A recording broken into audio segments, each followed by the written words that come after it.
Welcome to First Trinity Unity Community Church of the United States. How can we feed you today? Hi, I'd like a 25-minute sermon and some upbeat worship music, please. Nothing too crazy, though. And I don't like to stand until the very end. Certainly. Please drive forward. Have a blessed day. No standing until the end, right? Of course not, sir. Here at FTU CCUSA, we get your order right the first time, every time, all the time, and on time until the end of time. Have a blessed day.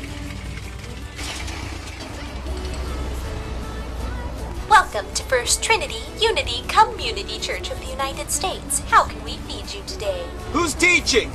Pastor Wilkes. No, I'm not so crazy about him. Oh, I meant Pastor Johnson, of course. Sorry for the mix-up. That's more like it. Now look, I don't want any of that Old Testament business today. I want to focus on the New Testament.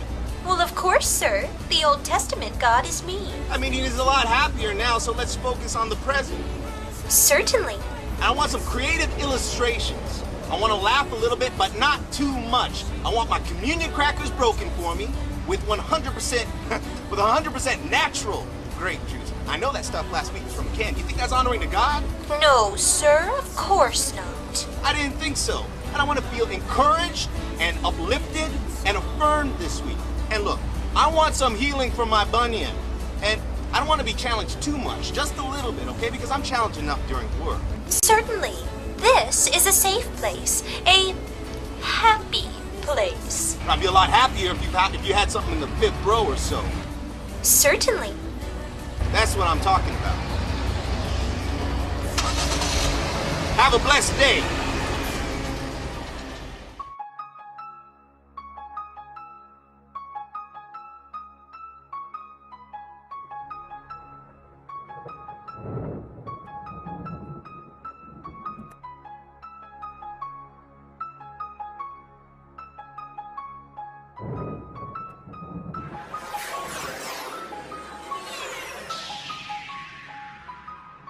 An apostate church wants nothing to do with visions or prophecies of men of righteousness. They don't want anything to do with it.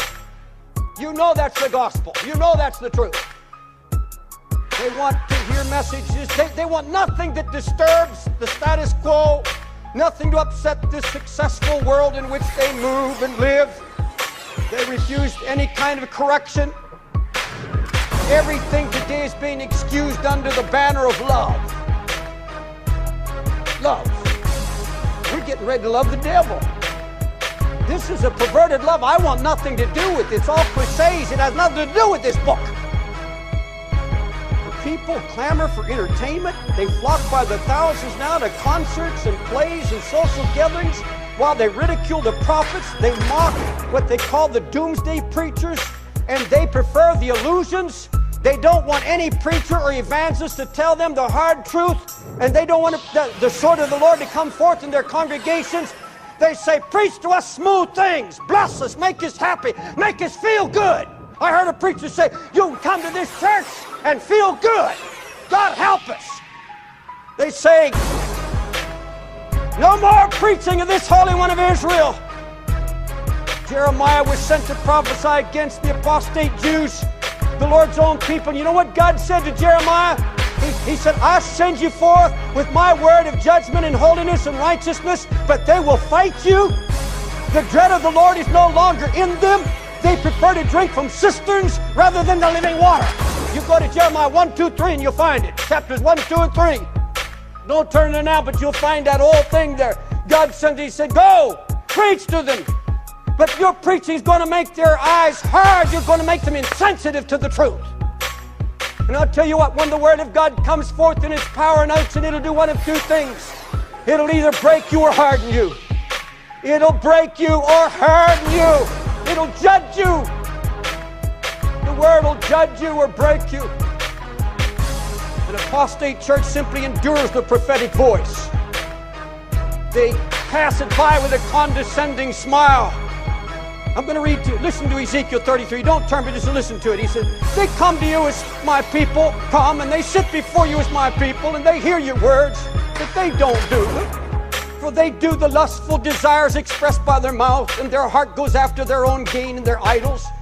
And behold, you are to them like a sensual song by one who has a beautiful voice and plays well on an instrument. And they hear your words, but they do not practice them. And I can quote 100 scriptures against this kind of idolatry. And people will come up and pat me on the back and say, good preaching, Brother Dave, I believe it, and go right back that very night and sit and watch filth.